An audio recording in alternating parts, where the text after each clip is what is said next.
Hey guys, welcome to another episode of TLG Vlogs, and today I'm going to show you another investment property that we just closed on and purchased. If you're watching this video, it is November 2022. The real estate market is cooling down. Interest rates are at an all-time high, and I still bought something? Let me show you why. Follow me inside. All right, if this is your first time tuning into the channel, welcome.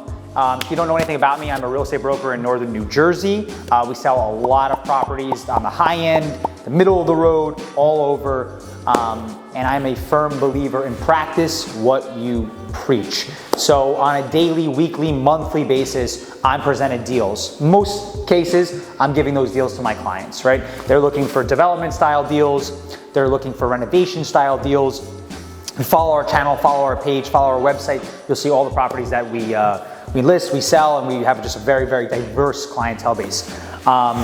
This property here came to me super uniquely. It was just when the market was starting to shift. Things were getting kind of cold, and an associate I knew in the business called me up and said, hey Taylor, I have a three-family house that maybe you have a client for, maybe you'd be looking for.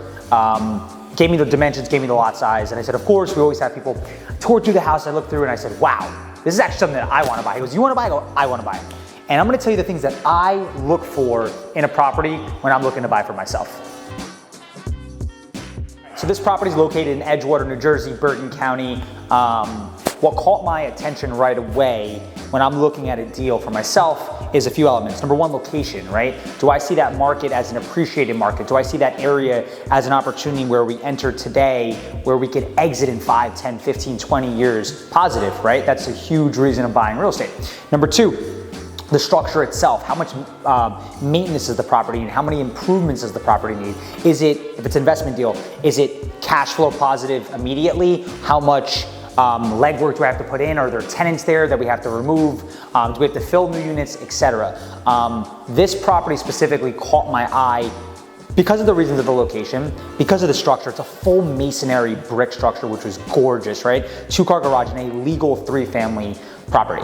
The property is made up of a top floor unit, which is 3 beds, 2 baths, a middle floor unit, which is 3 beds, 2 baths, and a lower level of 1 bed, 1 bath. That's huge, right? In the residential world, when I'm looking at a 3-family house or I'm looking at a 4-family house, more bedrooms, more money, right? That's what we want to look for. So to have 2 units that are 3 bedrooms with 2 baths, that extra bath goes a long way on the rental side, and have an additional unit in the basement, basically maintenance free, if you look through this as we toured through, to me was a home run.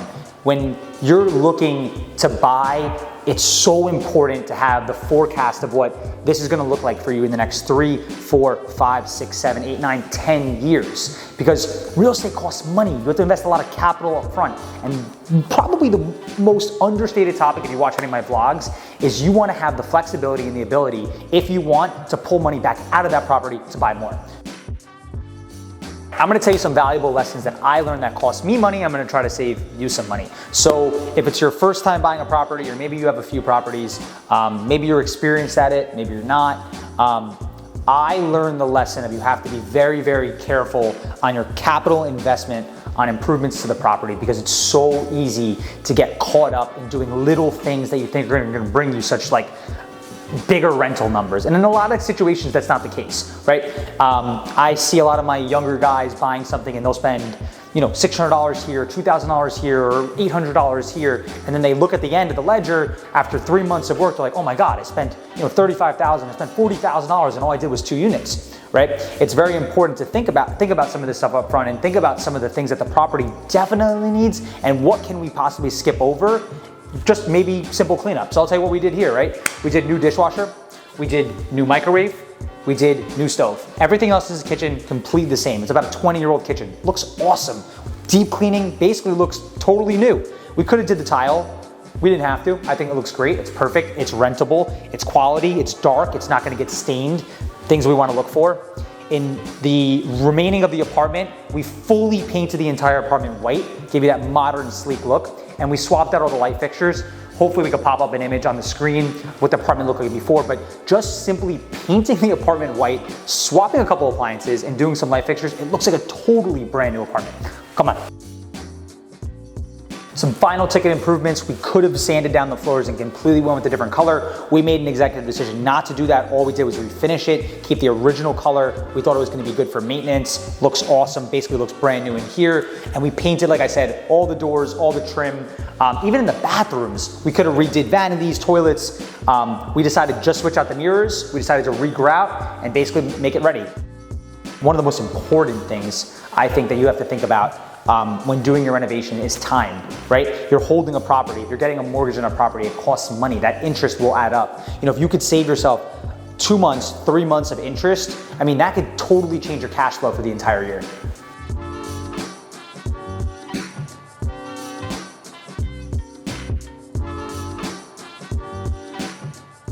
All right, we are in the top floor unit, as you probably see. I like that. I didn't even know that existed. I have to disconnect that. As you can see, the flow stays the same, right? You have this big wide open room, very similar kitchen, very similar appliances, same setup. This one has a cool barn door that was here, nice enough for the prior tenant to have that here. And you're probably saying to yourself, Taylor, what are you gonna show us today? Are you gonna show us all the improvements you made in this great house you bought and all the, you know, the rental income's gonna come? No, I'm gonna teach you the most valuable lesson in real estate. Without getting too nitty gritty, let's use $1 million. Let's say this property costs $1 million to purchase. And you say, wow, $1 million, that's gonna cost me 25% to close on that property. It's gonna cost me $250,000 to buy this home. And let's assume, which is on par or relative, that that property yields a cash flow after your water bill, after maintenance repairs, after mortgage payment, interest, etc. Let's say that property cash flow is $2,500 a month. So you're gonna say to yourself, $2,500 a month, it's gonna cost me $250,000 to buy this house. That seems crazy. I understand, I used to think the same way. But you would say that $2,500 a month is gonna take you 10 years to get your capital investment back. Well, here's the $1 million thing. Let's open a mortgage calculator and let's do some quick numbers.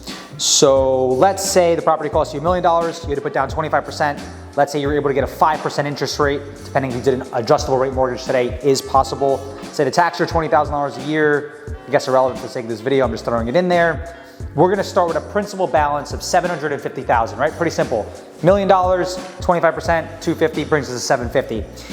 By year 10 of being $2,500 a month cash positive, the principal balance on the property is now $610,000. So basically I was able to cash flow $2,500 a month and I paid the property down in 10 years, $150,000 in equity. So I have my capital investment back, the property, you know, we have $150,000 in, you know, principal buy down balance, but how about the appreciation of the property? So we bought this property, which we would say is in a prime market, being in Edgewater.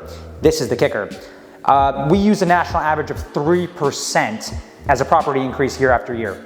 Let's assume 4%. I've seen properties get 5%, but we're gonna use 4. We'll go in the middle.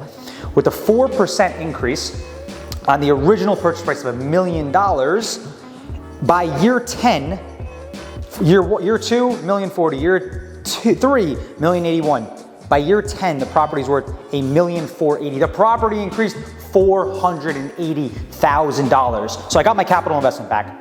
The property increased $480,000 in value, and we paid it down $150,000.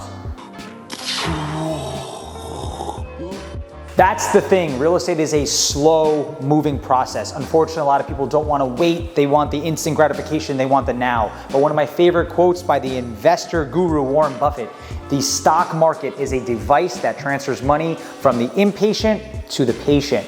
I say real estate is the same.